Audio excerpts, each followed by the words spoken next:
Silas Marner, The Weaver of Raveloe, by George Eliot. Part 1, Chapter 1.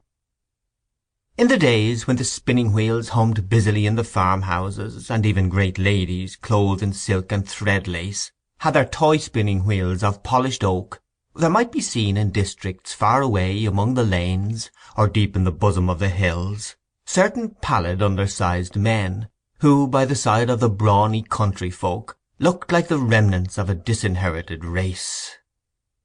The shepherd's dog barked fiercely when one of these alien-looking men appeared on the upland, dark against the early winter sunset.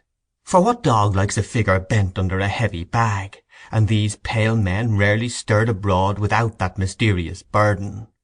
The shepherd himself, though he had good reason to believe that the bag held nothing but flaxen thread, or else the long rolls of strong linen spun from that thread, was not quite sure that this trade of weaving, indispensable though it was, could be carried on entirely without the help of the evil one. In that far-off time superstition clung easily round every person or thing that was at all unwonted, or even intermittent and occasional merely, like the visits of the pedlar or the knife-grinder. No one knew where wandering men had their homes or their origin, and how was a man to be explained unless you at least knew somebody who knew his father and mother? To the peasants of old times the world outside their own direct experience was a region of vagueness and mystery.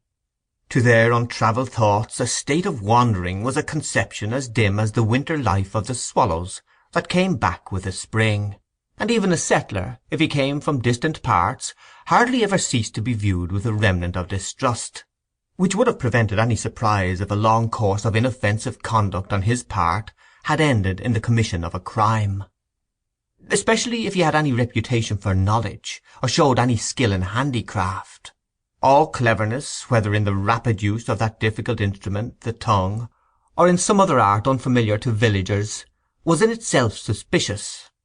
Honest folk, born and bred in a visible manner, were mostly not over-wise or clever, at least not beyond such a matter as knowing the signs of the weather, and the process by which rapidity and dexterity of any kind were acquired was so wholly hidden that they partook of the nature of conjuring. In this way it came to pass that those scattered linen-weavers, emigrants from the town into the country, were to the last regarded as aliens by their rustic neighbours, and usually contracted the eccentric habits which belong to a state of loneliness. In the early years of this century such a linen-weaver named Silas Marner worked at his vocation in a stone cottage that stood among the nut. Sample complete. Ready to continue?